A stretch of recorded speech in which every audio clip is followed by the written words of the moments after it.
Friends, ये आज का वीडियो बहुत इम्पोर्टेंट है उनके लिए जो भी अंग्रेज़ी सीखना चाहते हैं। तो इसलिए इस वीडियो को पूरा देखना और इसे उन दोस्तों के साथ शेयर भी करना जो भी बिगिनर्स हैं और वो अंग्रेज़ी सीखना चाहते हैं। गुड मॉर्निंग फ्रेंड्स, मेरा नाम अरविंद कुमार है। तो चलिए शुरू करते हैं।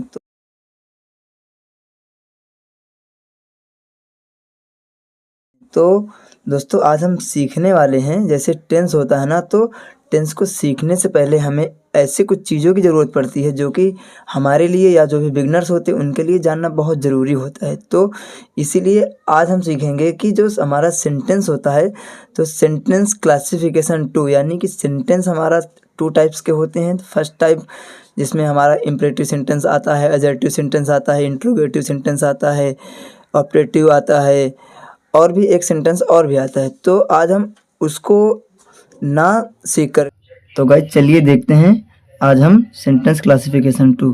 तो हम इसको किस प्रकार से लिखेंगे। हम पहले इसमें सेंटेंस लिखेंगे SENTENCE, सेंटेंस क्लासिफिकेशन CLASSIFICATION, और ये हो गया हमारा सेंटेंस क्लासिफिकेशन 2। तो इस सेंटेंस क्लासिफिकेशन के अंतर्गत हमारे 4 सेंटेंस आते हैं। 4 सेंटेंस कौन कौन से हैं, तो चलिए दोस्तों देखते हैं हम।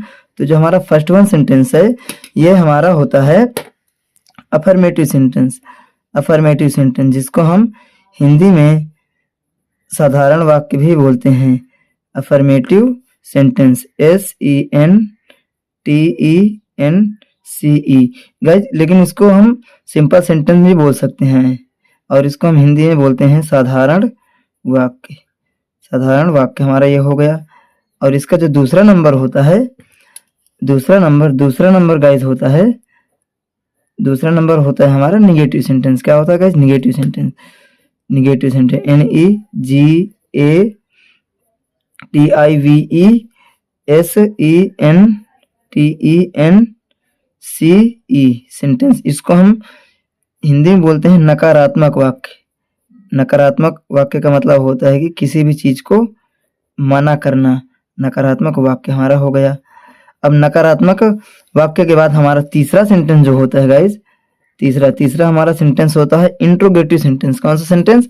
Interrogative sentence. तो इंट्रोगेटिव सेंटेंस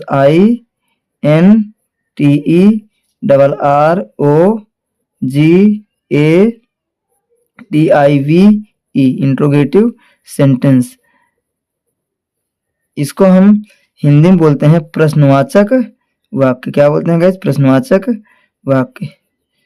ये हमारा हो गया प्रश्नवाचक वाक्य। और जिसका फोर्थ टाइप होता है, फोर्थ हमारा होता है फोर्थ पार्ट, इसको बोलते हैं निगेटिव एंड इंट्रोगेटिव सेंटेंस। तो NEGATIVE and AND and interrogative INTERROGATIVE,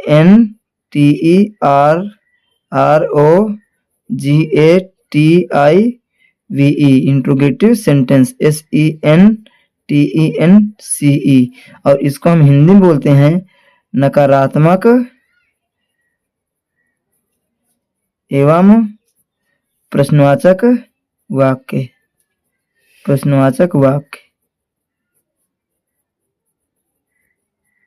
तो गाइस, अब हम इनको एक एक करके ये देखेंगे कि इनकी डेफिनेशन क्या होती है, अर्थात हम अफर्मेटिव सेंटेंस को किस प्रकार से पहचान सकते हैं। तो हम नंबर 1 हेडिंग डाल देते हैं। क्या? अफर्मेटिव सेंटेंस हेडिंग डाल देते हैं AFFIRMATIVE, अफर्मेटिव सेंटेंस SENTENCE।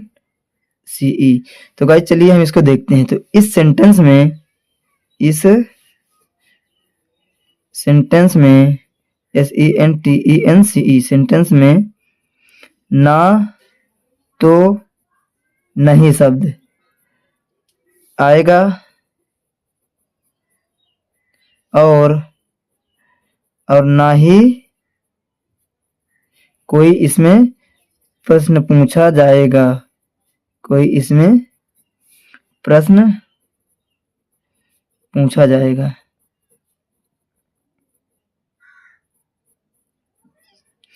तो गाइस चलिए अब हम इसके एक दो एग्जाम्पल देख लेते हैं ताकि आप लोगों को एग्जाम्पल के माध्यम से आपको प्रॉपरली समझ में ये आए कि कैसे हम इसको समझ सकते हैं कि ये हमारा अफर्मेटिव सेंटेंस है। तो गाइस जैसे कि मैं यहाँ पे एक एग्जाम्पल देता हूँ कि जैसे कि राम एक अच्छा लड़का है। तो गाइस यहाँ पे आप देख रहे होंगे जैसा कि हमने अपने डिफिनेशन में पढ़ा हुआ है कि इस सेंटेंस में ना तो नहीं शब्द आता है और ना ही कोई इसमें प्रश्न पूछा जाएगा।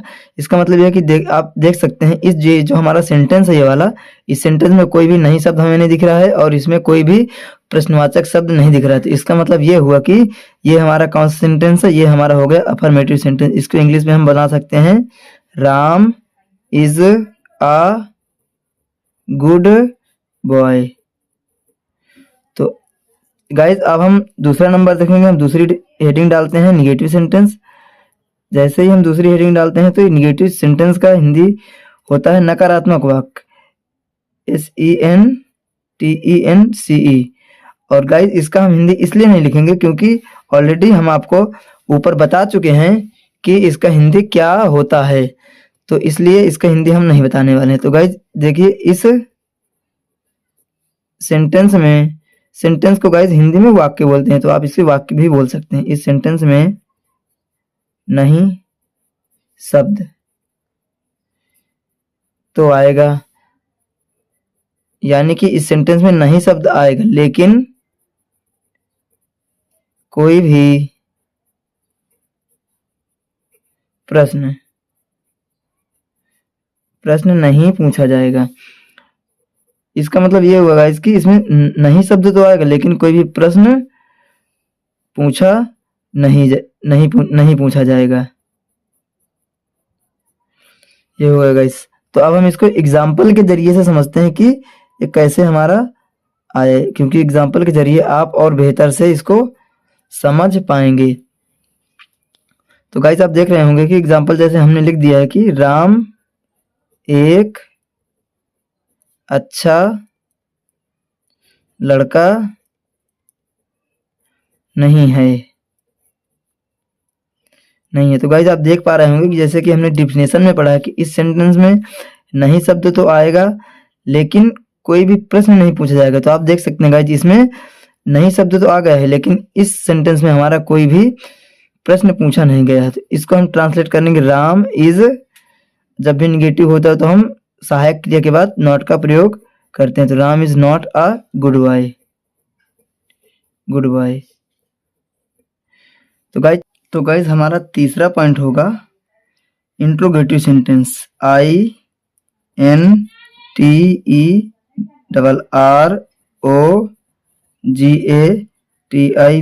Interrogative sentence, SENTENCE interrogative sentence. Guys इसका हिंदी होता है प्रश्नवाचक वाक्य, लेकिन हम इसको हिंदी में लिखने वाले नहीं है। क्यों? क्योंकि ऑलरेडी हमने इसके बारे में ऊपर जान ली। तो चलिए देखते हैं इसकी डिफिनेशन क्या होगी।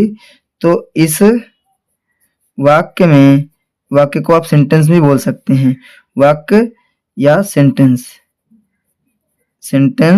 में नहीं शब्द, यानी कि नहीं शब्द होगा जो हमारा नहीं शब्द नहीं आएगा लेकिन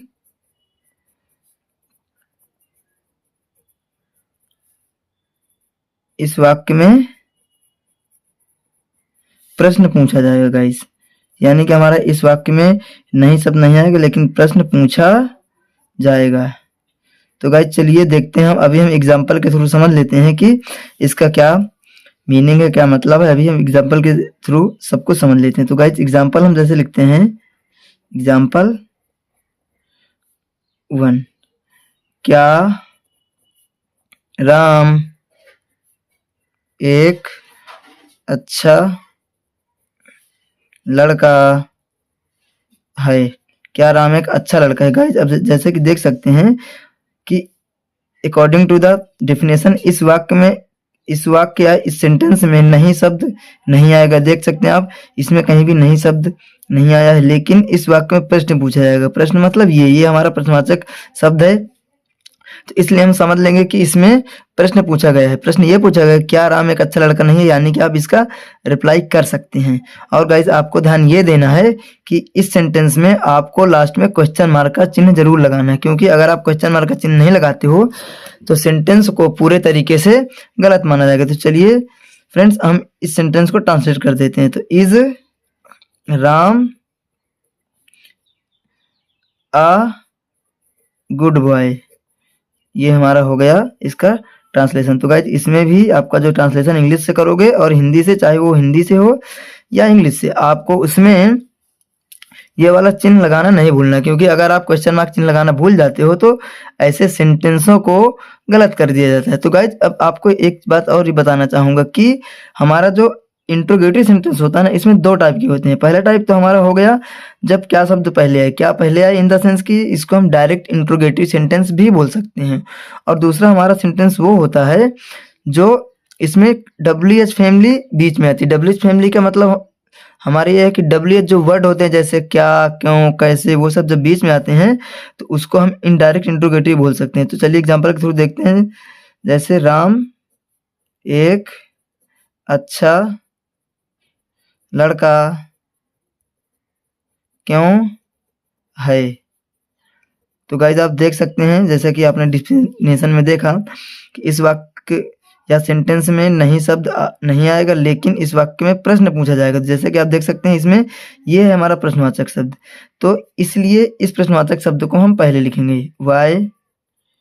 और इसमें बहुत ज़्यादा डिफरेंट होता नहीं है गाइज। डिफरेंस ये होता है कि फ्रेंड्स हमारे ये जो इज होता है ना, इसके पहले हमें WH लगाना होता है, बाकी पूरा सेंटेंस हमें सेम टू सेम इसमें उतारना होता है। तो आप देख सकते हैं जैसे कि why is Ram a good boy, ये देखिए आप गाइज इसमें देख सकते हैं। और इसमें भी आपको क्वेश्चन मार्क लगाना बिल्कुल भी नहीं भूलना है। तो हमारा तीसरा नंबर यानी कि इंट्रोगेटिव सेंटेंस गाइज कंप्लीट होता है।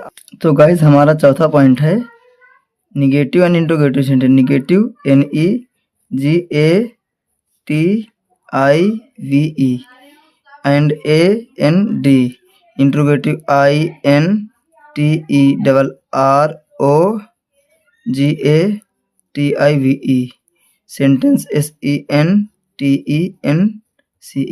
गाइस निगेटिव इंट्रोगेटिव सेंटेंस का हिंदी में वाक्य होता है नकारात्मक एवं प्रश्नवाचक वाक्य, लेकिन हम इसको हिंदी में नहीं लिखेंगे। क्यों? क्योंकि ऑलरेडी हमने ऊपर पढ़ लिया है कि इसको हिंदी में क्या कहते हैं। तो गाइस चलिए इसका डिफिनेशन लिखते हैं। इस सेंटेंस को आप हिंदी में वाक्य भी बोल सकते हो।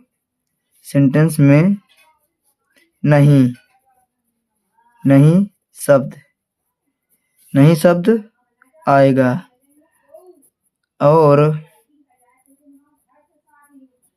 और प्रश्न भी